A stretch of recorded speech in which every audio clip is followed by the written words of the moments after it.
ये जो क्वेश्चन लिखे हैं पढ़ाते समय ये सॉल्व किए हुए, यही एग्जाम्पल दिए थे जब आइसो इलेक्ट्रॉनिक पढ़ा रहे थे तो सेम एग्जाम्पल हम दिए, ठीक है ना। तो इसलिए इसको खुद अपने से बनाओगे, ठीक है ना।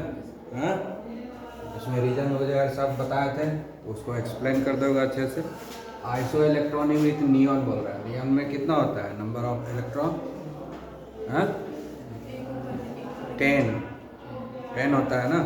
इसका मतलब ये सब में भी 10 इलेक्ट्रॉन है। चेक करके देख लो सब में 10 इलेक्ट्रॉन है कि नहीं, है ना। सोडियम में कितना होता है? 11 इलेक्ट्रॉन। एक पॉजिटिव चार्ज है तो 10 हो गया। फ्लोरीन में कितना होता है? 9 इलेक्ट्रॉन। एक नेगेटिव चार्ज है तो आ गया 1 इलेक्ट्रॉन, 10 हो गया।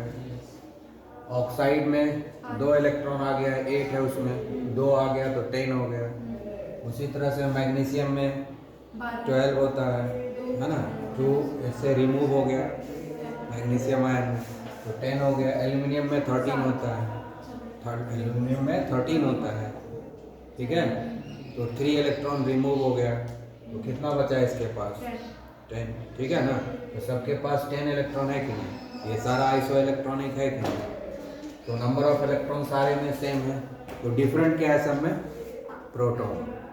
सब में प्रोटॉन डिफरेंट है ना। सबसे ज़्यादा प्रोटॉन किस में होगा? इसमें होगा, हाँ। सबसे ज़्यादा प्रोटॉन इसमें है 13, इसमें प्रोटॉन 12 है, इसमें प्रोटॉन 8 है, इसमें प्रोटॉन 9 है और इसमें प्रोटॉन 11 है, ठीक है ना। तो नंबर ऑफ प्रोटॉन जिसमें सबसे ज़्यादा होगा उसका न्यूक्लियर चार्ज सबसे ज़्यादा होगा, और जिसमें सबसे ज़्यादा न्यूक्लियर चार्ज होगा उसका साइज सबसे कम छोटा होगा, समझ गया। तो arrange they in the order of increasing size, यानी सबसे ज़्यादा जिसमें प्रोटॉन है उसका साइज सबसे कम होगा। और सबसे कम साइज किसका होगा?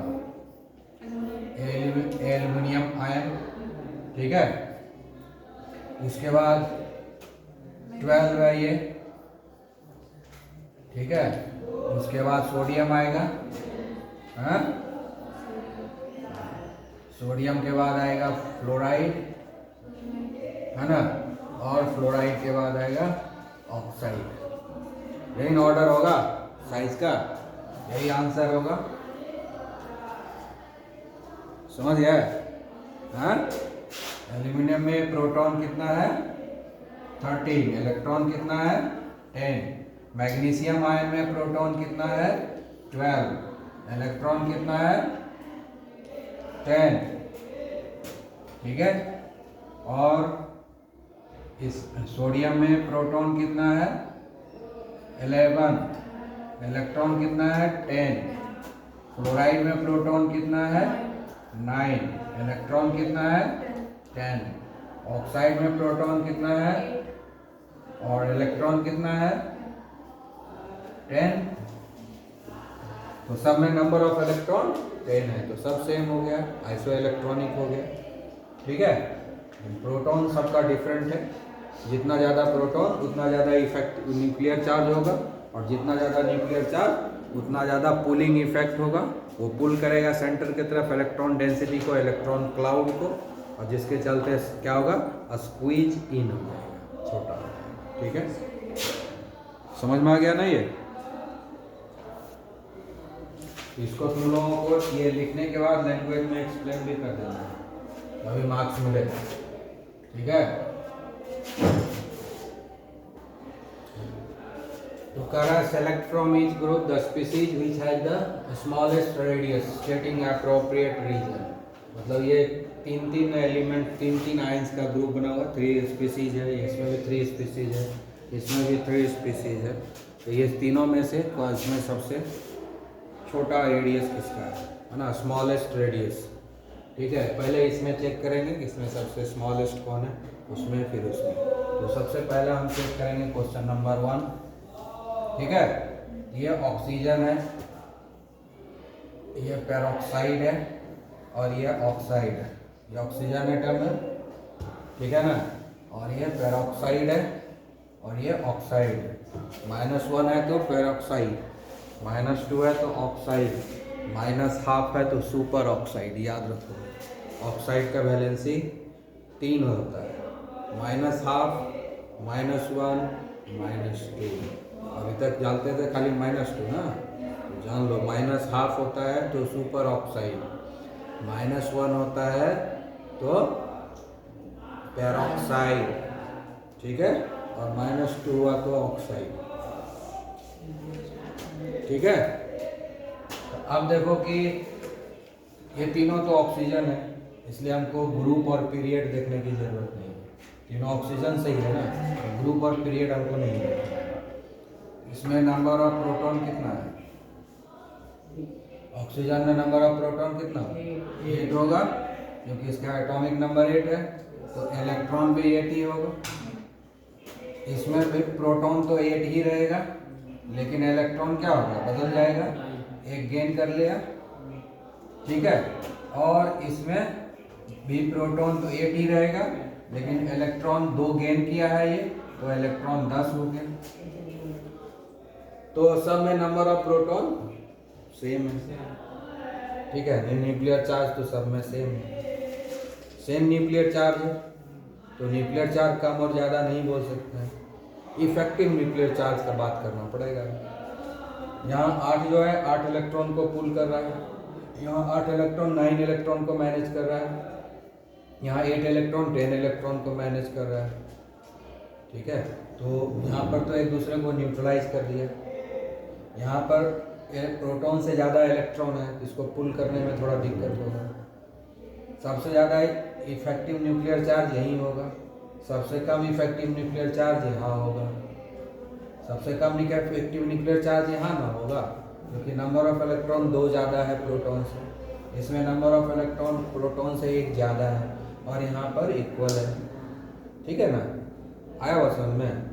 यहाँ पर क्या हो गया कि ये जो है सबसे ज़्यादा रेडियस किसका होगा, इसका होगा। ऐसे भी हम जानते हैं कि नॉर्मल एटम से जो होता है एनायन का रेडियस ज़्यादा होता है, anions are bigger than their respective atom, तो ये दोनों इससे तो बड़ा होगा, नॉर्मली हम लोग कल पढ़ चुके हैं ना, तो एक रीजन तो यही देना है कि peroxide and superoxides are anion, so it would be greater than the oxygen atom, पहला तो रीजन ही हो गया। अब इस दोनों में ना डिसाइड करेंगे कौन बड़ा है, अब ये दोनों तो एनायन है, ठीक है ना, तो जिसमें इलेक्ट्रॉन डेंसिटी ज़्यादा होगा उसका रेडियस ज़्यादा होगा, इसमें इलेक्ट्रॉन डेंसिटी 9 इलेक्ट्रॉन के बराबर है, इसमें इलेक्ट्रॉन डेंसिटी 10 इलेक्ट्रॉन के बराबर है ना, इसलिए इसका इलेक्ट्रॉन डेंसिटी ज़्यादा हो गया, इफेक्टिव न्यूक्लियर चार्ज में कम होगा, इसलिए ये पुल जो है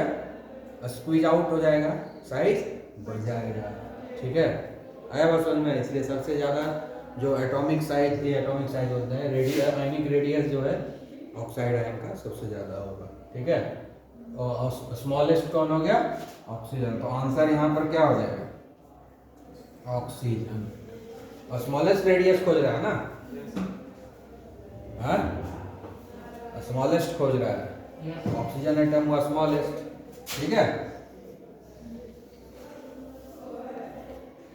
समझ में आया बात, क्लियर। तो हम लोग पहले क्या लिखे, पोटेशियम, इस तीनों में हमको कंपैरिजन करना है, ठीक है, जब इस तीनों को कंपैरिजन करना है तो पोटेशियम आयन का इलेक्ट्रॉनिक कॉन्फ़िगरेशन ये है, पोटेशियम का ये है, पोटेशियम का ये हो गया, और पोटेशियम आयन का ये हो गया, एक इलेक्ट्रॉन निकल गया, एक पॉजिटिव चार्ज है तो एक इलेक्ट्रॉन निकल गया, 4s तो खाली हो गया, ये तो खाली ना हो गया, तो उसके पहले वाला 3s2 3p6 बचा हुआ, तो थर्ड पीरियड में आ गया ये, ठीक है, तो इसमें क्या है, थर्ड पीरियड, यानी पोटेशियम आयन थर्ड पीरियड से बिलोंग कर रहा है, ठीक है। उसके बाद हम स्ट्रोंशियम आयन देख रहे हैं, स्ट्रोंशियम का 38 है, तो स्ट्रोंशियम का इलेक्ट्रॉनिक कॉन्फ़िगरेशन जो है हम लोग देख रहे हैं, तो स्ट्रोंशियम का इलेक्ट्रॉनिक कॉन्फ़िगरेशन ये है, लास्ट जो है 5s में जा रहा है 2 इलेक्ट्रॉन, यानी ग्रुप 2 से ये बिलोंग कर रहा है ना, लेकिन यहाँ स्ट्रोंशियम पर 2 पॉजिटिव चार्ज है, स्ट्रोंशियम आयन है, तो ये दोनों इलेक्ट्रॉन निकल जाएगा, रिलीज हो जाएगा, क्या बचेगा लास्ट में 3d10, तो हम उसको अरेंज करके लिख दिए 3d10 4s2 4p6, तो हाईएस्ट ऑर्बिट कितना हुआ इसमें, स्ट्रोंशियम में 4। तो ये फोर्थ ऑर्बिट हो गया, ये फोर्थ पीरियड में है कि नहीं। और फिर आर्गन का देख रहे हैं इलेक्ट्रॉनिक कॉन्फ़िगरेशन, ये आर्गन का है, ये भी लास्ट ऑर्बिट 4 है, ये भी फोर्थ पीरियड से बिलोंग कर रहा है, ठीक है। तो थर्ड पीरियड से फोर्थ पीरियड में जा रहे हैं। तो हम लोग पढ़ चुके हैं कि किसी भी ग्रुप में हम जब टॉप टू बॉटम जाते हैं तो एटॉमिक रेडियस इंक्रीज करता है। तो थर्ड से फोर्थ में जा रहे हैं ना, ये थर्ड में है और ये दोनों फोर्थ में है। तो ये थर्ड में है तो ये यही स्मॉलेस्ट होगा, क्योंकि थर्ड से फोर्थ में जाए टॉप टू बॉटम जा रहे हैं ना, तो रेडियस तो बढ़ेगा। यानी पोटेशियम आयन से स्ट्रोंशियम आयन और आर्गन दोनों का साइज बड़ा होगा, दोनों का ही एटॉमिक साइज, दोनों का जो आयनिक साइज है वो ज़्यादा होगा। तो इसमें तो स्पष्ट रूप से पता चल गया कि सबसे जो स्मॉलेस्ट रेडियस होगा ये पोटेशियम आयन का होगा, ठीक है। तो आंसर क्या हो गया, पोटेशियम आयन, यानी सबसे छोटा हो गया पोटेशियम आयन। अब इस दोनों में कौन बड़ा और कौन छोटा है ये देखना पड़ेगा, ठीक है। ये दोनों को कैसे डिसाइड करेंगे, इसमें p ऑर्बिटल में जा रहा है लास्ट इलेक्ट्रॉन, और इसमें लास्ट इलेक्ट्रॉन d ऑर्बिटल में जा रहा है। तो इस दोनों में कौन देखेंगे, ठीक है। दोनों फोर्थ पीरियड में, सेम पीरियड में है, दोनों अब सेम पीरियड में है, फोर्थ में है। तो फोर्थ में क्या होता है, लेफ्ट टू राइट जाते हैं, atomic size decrease, atomic size decrease करता है। यानी एटॉमिक साइज सबसे कम होना चाहिए आर्गन का, लेकिन वो कंप्लीटली फिल्ड है, उसका साइज अचानक बढ़ जाता है, समझ गया ना। इससे उसका साइज बड़ा ही होगा, क्योंकि तो मॉडरेट होगा इसका स्ट्रोंशियम का और उससे बड़ा होगा इसका, ठीक है। यहाँ तो खोज रहा है स्मॉलेस्ट, तो स्मॉलेस्ट तो पोटेशियम आयन हो गया। बाकी जब अरेंज करने के लिए कहेगा तब उसे अरेंज कर दोगे, ठीक है। आगे समझ में। तो अभी इस तीनों का कंपैरिजन करना है। तो ये थर्ड पीरियड से बिलोंग कर रहा है, ये भी थर्ड पीरियड से बिलोंग कर रहा है, ये भी थर्ड पीरियड से। तो तीनों तो एक ही पीरियड में है, तीनों जो है एक ही पीरियड में है, सेम पीरियड में है। तो इस हिसाब से तो कोई डिफरेंस नहीं आएगा एटॉमिक साइज में, क्योंकि स्क्रीनिंग इफेक्ट सेम रहेगा, क्योंकि तीनों के तीनों सेम ही पीरियड में है, तो स्क्रीनिंग इफेक्ट सेम आएगा। लेकिन जब हम सिलिकॉन से फास्फोरस, फास्फोरस से क्लोरीन की तरफ बढ़ रहे हैं तो नंबर ऑफ प्रोटॉन तो बढ़ रहा है, पीरियड सेम है, इसलिए स्क्रीनिंग इफेक्ट सेम है, ठीक है ना। लेकिन जब जा रहे हैं सिलिकॉन से फास्फोरस की तरफ तो नंबर ऑफ प्रोटॉन बढ़ गया, 14 से 15 हो गया, फिर फास्फोरस से क्लोरीन की तरफ गए तो 17 हो गया। तो सबसे ज़्यादा प्रोटॉन किसके पास है, क्लोरीन के पास है, तो सबसे ज़्यादा इफेक्टिव न्यूक्लियर चार्ज उसी के पास होगा, है ना। इफेक्टिव न्यूक्लियर चार्ज सबसे ज़्यादा किसके पास होगा, क्लोरीन के पास, ठीक है। तो सबसे ज़्यादा क्लोरीन के पास इफेक्टिव न्यूक्लियर चार्ज है, तो उसमें साइज में स्क्वीजिंग सबसे ज़्यादा उसी में होगा, इसलिए स्मॉलेस्ट साइज क्या हो गया, क्लोरीन, ठीक है ना। स्मॉलेस्ट साइज यहाँ पर क्या हो गया, क्लोरीन। तो आंसर हो जाएगा हमारा क्लोरीन। क्यों हो गया, क्योंकि इफेक्टिव न्यूक्लियर चार्ज सबसे ज़्यादा क्लोरीन में ही है यहाँ पर, ठीक है ना। क्योंकि पीरियड सब में सेम है तो स्क्रीनिंग इफेक्ट सेम है, स्क्रीनिंग इफेक्ट में कोई वेरिएशन नहीं होगा, क्योंकि नंबर ऑफ पीरियड सेम है, सब में सब सेम है, ठीक है ना। आउटरमोस्ट ऑर्बिट सबका सेम है। तो डिफरेंट क्या है, न्यूक्लियर चार्ज। तो न्यूक्लियर चार्ज डिफरेंट होने की वजह से इफेक्टिव न्यूक्लियर चार्ज डिफरेंट होगा, और सबसे ज़्यादा न्यूक्लियर चार्ज यहाँ पर है, ठीक है। इसीलिए सबसे ज़्यादा इफेक्टिव न्यूक्लियर चार्ज यहीं पर होगा, इसलिए सबसे ज़्यादा पुलिंग फोर्स जो है इसी के पास होगा, इसलिए साइज क्या होगा, स्क्वीजिंग हो जाएगा सबसे ज़्यादा, और इसीलिए ये हो गया स्मॉलेस्ट साइज हो गया क्लोरीन, और लार्जेस्ट साइज हो जाएगा सिलिकॉन, ठीक है, क्लियर।